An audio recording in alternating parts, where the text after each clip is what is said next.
Welcome back. In this step, we are going to create a DynamoDB table to enable the state locking feature as part of step 8. Also in the previous lecture when we discussed in this respective step 6, when we destroy the resources, it will create a third version of the thing. Okay, so you can see it here. Okay, so when you destroyed the resource, it also created the state file here. So just for reference I am mentioning. So now I'll go ahead and then create the DynamoDB table and then enable the state locking feature for our respective Terraform. So let's go here and say DynamoDB in the new tab, and we'll create the table name as Terraform dev state table, right? So this is the new Amazon DynamoDB UI recently came in, so we are going to use that one now. So it's the dashboard and this is the tables. So I'll click on create table and this is the table name, and partition key or primary key, so you can call this as both. So we can give them as lock ID, so you need to give this as lock ID and it should be string type, and rest all you can leave it as default. Sort key nothing, settings default settings, and create the table. So once the DynamoDB table is created, so it is taking a little while to create, so a minute or two it will get created. So in meantime we'll move on to next step here. So we'll update the DynamoDB table entry in backend. Okay, so ours is versions.tf, so let me update it. So let's go and then add this section. Okay, DynamoDB table is equal to Terraform dev state table in our backend configuration in Terraform block of c1 versions.tf file. So let me copy this and go to c1 versions.tf, and inside this backend s3, so there is a new parameter now, which is for state locking you need to enable DynamoDB table with your table name Terraform dev state table, whatever we have created just now. Okay, so let's save this, right, and now go back and then execute the Terraform commands. Okay, so now one more time do the Terraform initialize, right? So Terraform initialize, so it will initialize the backend because backend configuration changed, so you are doing the initialize. Terraform has detected that the changes configuration specified for the backend has changed. Terraform will now check for existing state in the backends. So that's what. So as the backend configuration got changed, we have set the Terraform init one more time and it has successfully configured the S3 backend in detail. So now the next thing is you can run the Terraform plan, right?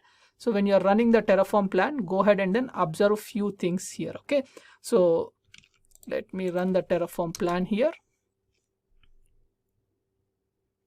and acquiring state log, this might take a few moments. Okay, so which means this is locking your state file, so whatever the S3 bucket state file you have here, right? So Terraform and then dev, and this state file is getting locked. Okay, so that's the reason it is saying that, and once the plan command is executed, again it is saying releasing the state file.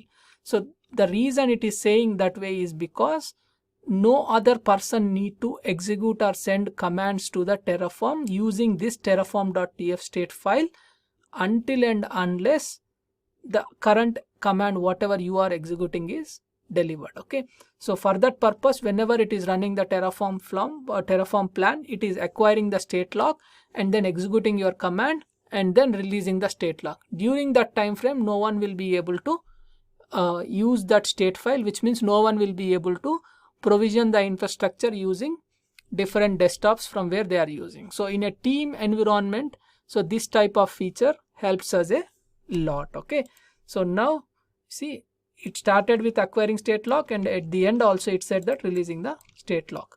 So in the same way, again if you try with Terraform apply auto approve also, so when you are doing the apply also, it will acquire the state lock and then work accordingly. So it will first start the state lock acquiring and then it will apply the changes and then only it will release the state lock. So during this time frame, no one will be able to use this terraform.tf state file to provision the infrastructure.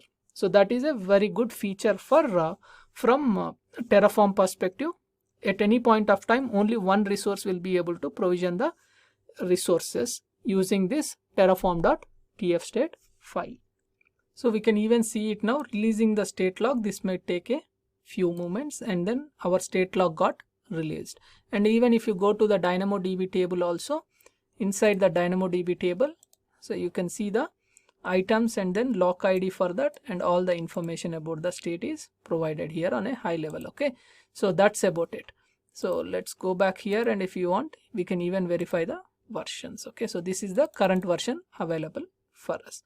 So this completes the creation of, means like creating or adding the backend configuration for our Terraform with S3 as the backend, and also enabling the state locking feature. So in our next lecture we'll focus on another concept. So until then, bye bye. So I'll do the cleanup here, so it is going to be simple. So I'll destroy and then clean up these files. I'll see you in the next lecture. Until then, bye bye.